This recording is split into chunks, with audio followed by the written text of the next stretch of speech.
Rights and Education Act, which some people say is unfairly nicknamed Don't Say Gay. I've interviewed Floridians, and over the holidays I interviewed Texans and people from Ohio.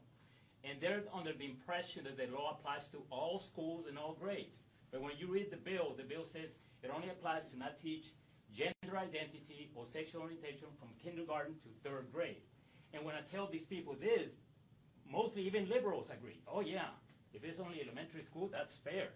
But a lot of people are under the impression there's all grade levels, all well, schools. look, no, so for the commissioner and you, do you feel there's poor messaging from your office or from the legislature telling the people the real facts about the law so people don't get confused? I don't think it's poor messaging. I mean, I think you have corporate outlets, media outlets, who push agendas.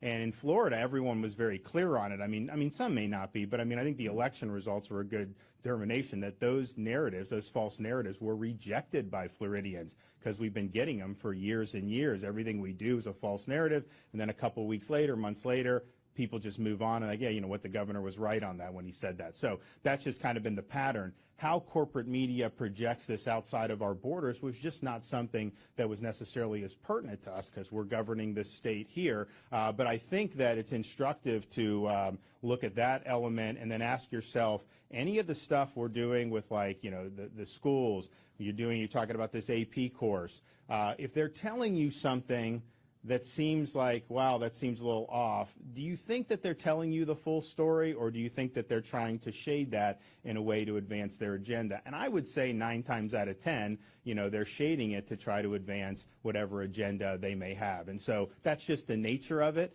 But, you know, we're going to continue to do what's right. And I think one of the things people can count on me for is that if you're looking for me to stand up for you, I am not going to be swayed by false media narratives. Some people feel that that part of the reason why your office or legislature has not messaged this out clearly to the people is because you want to appeal to the crowd that are really, really anti-gay.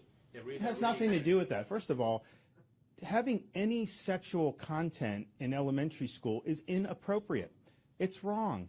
And yes, I mean, I think the gender ideology is something that is very problematic when you have very young kids and if you have a teacher saying, well, what gender would you like to be? No, that is not what that. These are impressionable kids. You're trying to tell them that somehow they can just switch to be a different gender. So that's wrong. So I think some of it can be incredibly harmful. And but at the end of the day, it's not about individuals, adults, whatever. It's about what are you teaching to very young kids? Should we be focusing on gender ideology, or should we be focusing on math and reading and all the things that are really, really important? And I think most people think we should be focusing on the latter, not the former. That's just the reality. And look, underlying all these kind of political back and forths on education, it's not just K-12, it's also higher ed we see it. What is the purpose of our education system, whether it's an elementary school or whether it's a public university? Some say the purpose of it is to train students in a certain worldview, to use schools as an instrument of what they consider social justice and social change. There's others, which Florida believes, that it's really about education in the classical sense. It's about the pursuit of truth. It's about teaching kids how to think. It's about presenting facts to them and then letting them draw conclusions. And so there's a disagreement in our society about what the purpose is.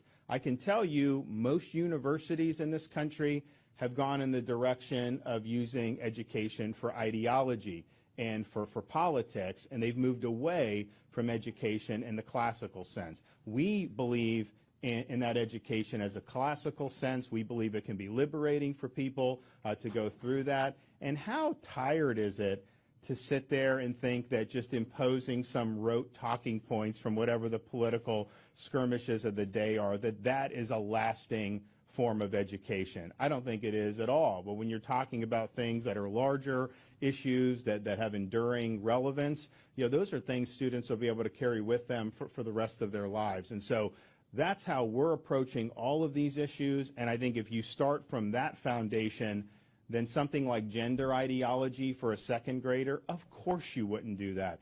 That's political. That's an agenda. You know, that's not something that is really going to stand the test of time. Okay, guys, thanks so much. Take care.